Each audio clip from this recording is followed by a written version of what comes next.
Good morning, good afternoon, good evening. I have no idea what time you're watching this. Hopefully it's not before you have us in math class.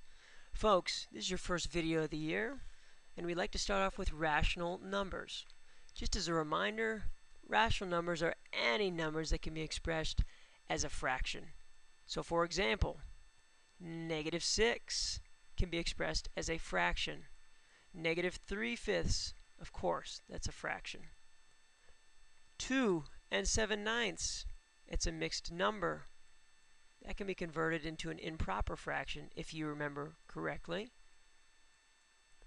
16% can be converted into a fraction. I apologize for my sloppy handwriting, but pretty sure it's better than some of yours.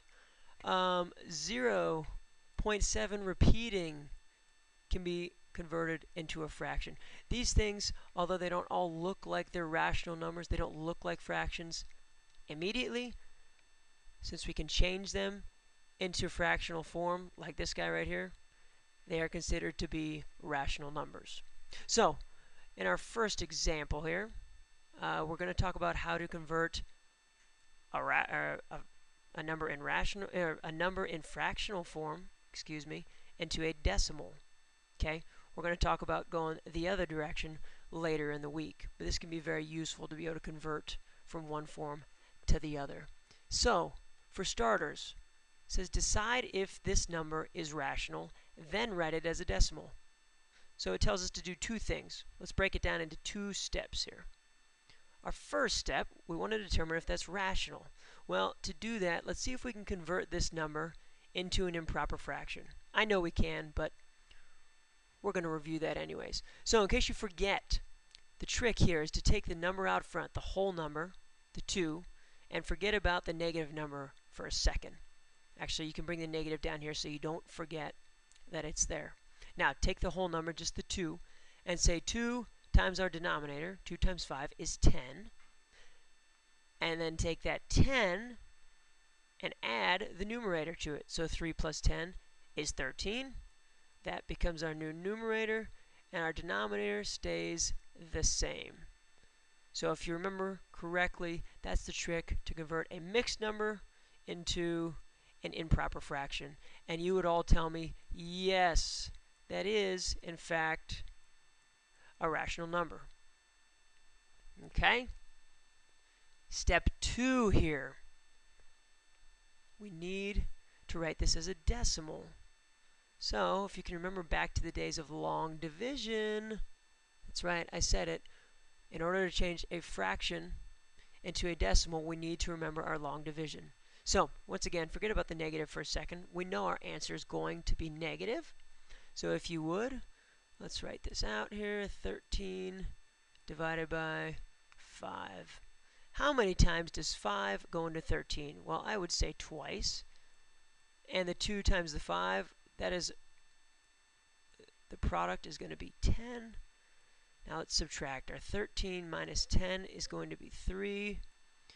Now, here's the tricky part, folks. Does 5 go into 3? Of course it doesn't. So, since we have nothing else to bring down from right here, because 13 is we already took our 3 down, we need to put a decimal point here. We need to put a decimal point here. That is absolutely vital. Now, let's add a 0 onto 13. Let's bring our 0 down. So now we have the number 30. We can do this as many times as we need to. We can just keep adding zeros. Okay? So 5, does it go into 30? Yes, it does. How many times? 6, because 6 times 5 is 30. And we have lucked out here. Oops, let me see if I can scroll down at all. I don't know that I can, so instead of doing that, I'm just going to move it over here.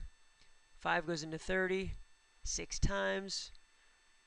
So we're going to put a little 30 underneath, and we're going to subtract. It's going to be 0. So our final answer in decimal form, oh, that's a nice 6 right there, ladies and gentlemen, is 2.6. We do not need to go any further since our number down here canceled out. Okay? So if you would see here, oh, well, let's see. I know I just erased all your work, but you can rewind if you need to see all that again and pause it. That's the great thing about these videos. So here we are, down on number 2. It says, plot and label a point for each rational number below on a number line. Just a little tip.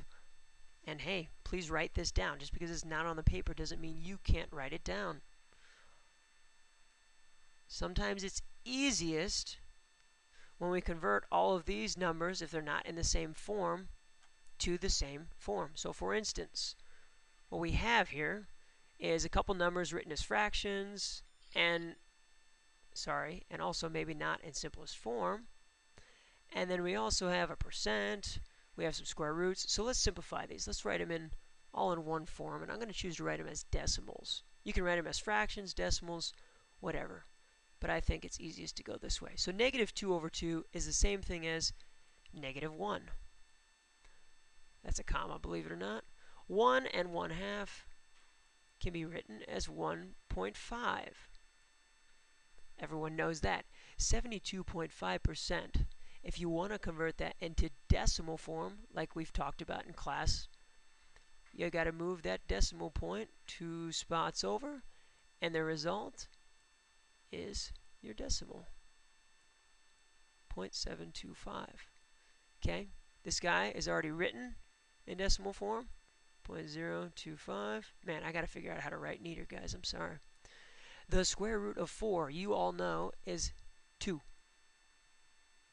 Or 2.0. Also a decimal. Lastly, the square root of 10, probably the most challenging number on here to convert. Since 10 is not a perfect square, when you take the square root, you're going to get an irrational number. So we're just going to estimate it. And the square root of 9 would be 3. So we're just going to say that the square root of 10 would be 3.1. That's not exact, but I'm just estimating here. We'll get better at that because we'll talk more about it. So now, we have everything in the same form, decimal form, and it makes it a lot easier to plot this stuff in order. So you goofballs should not have any problem labeling your number line. Of course, I'm struggling because I'm using a mouse here. It's a little more difficult. Wow, that's a negative 4 there. Forgive me once again. Here's my 2, my 3, my 4. Well, I don't need to go any further. Okay, so negative 1 should be plotted right there. Nice little dot.